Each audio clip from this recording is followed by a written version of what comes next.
বরুথিনী একাদশীর মাহাত্ম্য। বৈশাখ কৃষ্ণপক্ষিয়া বরুথিনী একাদশী ব্রত মাহাত্ম্য ভবিষ্যোত্তর পুরাণে যুধিষ্ঠির শ্রীকৃষ্ণ সংবাদে বর্ণনা করা হয়েছে। যুধিষ্ঠির মহারাজ শ্রীকৃষ্ণকে বললেন, হে বাসুদেব, আপনাকে প্রণাম। বৈশাখ মাসের কৃষ্ণপক্ষের একাদশী কী নামে প্রসিদ্ধ এবং তার মহিমাই বা কী, তা কৃপা করে আমাকে বলুন। শ্রীকৃষ্ণ বললেন, হে রাজন, ইহলোক ও পরলোকে বৈশাখ মাসের কৃষ্ণপক্ষে একাদশী বরুথিনী নামে বিখ্যাত। এই ব্রত পালনে সর্বদা সুখ লাভ হয় এবং পাপ ক্ষয় ও সৌভাগ্য প্রাপ্তি ঘটে। দুর্ভাগা স্ত্রীলোক এই ব্রত পালনে সর্বসৌভাগ্য লাভ করে থাকে।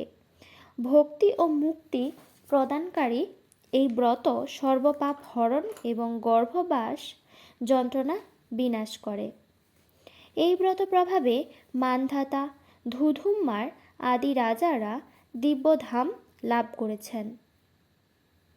এমনকি মহাদেব শিবও এই ব্রত পালন করেছিলেন। 10,000 বৎসর তপস্যার ফল কেবলমাত্র এক বরুথিনী ব্রত পালনে লাভ হয়।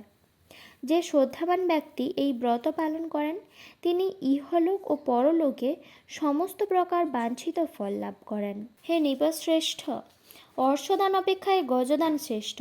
গজদান থেকে ভূমিদান, তা থেকে তিলদান, তিলদান থেকে শয়নদান এবং তা অপেক্ষায়ও অন্নদান শ্রেষ্ঠ। অন্নদানের মতো শ্রেষ্ঠ দান আর নেই। পিতৃলোক, দেবলোক ও মানুষেরা অন্নদানেই পরিতৃপ্ত হন। পণ্ডিতেরা কন্যাদানকে অন্নদানের সমান বলে থাকেন। স্বয়ং ভগবান গোদানকে অন্নদানের সমান বলেছেন। আবার এই সমস্ত প্রকার দান থেকেও বিদ্যাদান শ্রেষ্ঠ, কিন্তু এই বরুথিনী ব্রত পালনে সেই বিদ্যাদানের সমান ফল লাভ হয়ে থাকে। পাপমতী যে সমস্ত মানুষ কন্যার উপার্জিত অর্থে জীবন ধারণ করে, পুণ্যক্ষয়ে তাদের নরক যাতনা ভোগ করতে হয়। তাই কখনো কন্যার উপার্জিত অর্থ গ্রহণ করা উচিত নয়। যে ব্যক্তি বিভিন্ন স্বর্ণালঙ্কার সহ কন্যাদান করেন তার পুণ্যের হিসাব স্বয়ং চিত্রগুপ্তও করতে অসমর্থ হন, কিন্তু বরুথিনী ব্রত পালনকারী কন্যাদান থেকেও বেশি ফল লাভ করে।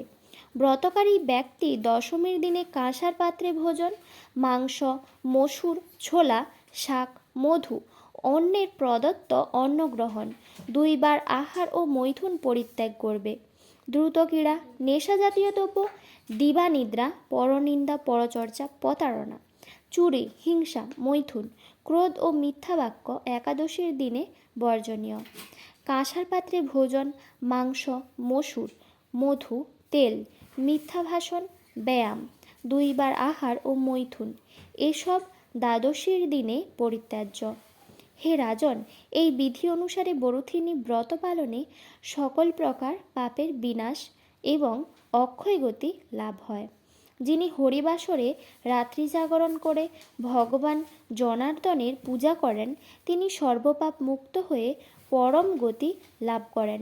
তাই সূর্যপুত্র যমরাজের যাতনা থেকে পরিত্রাণের জন্য পরম যত্নে এই একাদশীর ব্রত পালন করা কর্তব্য। বরুথিনী একাদশীর ব্রত কথা শ্রদ্ধা ভরে পাঠ বা শ্রবণ করলে সমস্ত গোদানের ফল লাভ হয় এবং সর্বপাপ থেকে মুক্ত হয়ে বিষ্ণু লোকে গতি হয়। হরে কৃষ্ণ। পরের দিন পালনের সময়সূচি। পশ্চিমবঙ্গ 6:56 থেকে 9:29, দিল্লি 6:57 থেকে 10:13, বৃন্দাবন 6:56 থেকে 10:11, উত্তরপ্রদেশ 6:57 থেকে 10টা, মুম্বাই মহারাষ্ট্র 6:57 থেকে 10:33, পুনে মহারাষ্ট্র 6:57 থেকে 10:29, নাগপুর মহারাষ্ট্র 6:57 থেকে 10:08, চেন্নাই তামিলনাড়ু 6:57 থেকে 10:05, ভুবনেশ্বর উড়িষ্যা 6:57 থেকে 9:41, ঝাড়খণ্ড 6:57 থেকে 9:41, বিহার 6:57 থেকে 9:40, ছত্তিশগড় 6:57 থেকে 9:56, শিলং মেঘালয় 6:57 থেকে 9:15, গুয়াহাটি আসাম 6:57 থেকে 9:16, আগরতলা ত্রিপুরা 6:57 থেকে 9:18, মিজোরাম 6:57 থেকে 9:11, নাগাল্যান্ড 6:57 থেকে 9:05, অরুণাচল প্রদেশ 6:57 থেকে 9:09, সিকিম 6:57 থেকে 9টা 28। উত্তরাখণ্ড 6টা 57 থেকে 10টা 4। হিমাচল প্রদেশ 6টা 57 থেকে 10টা 11।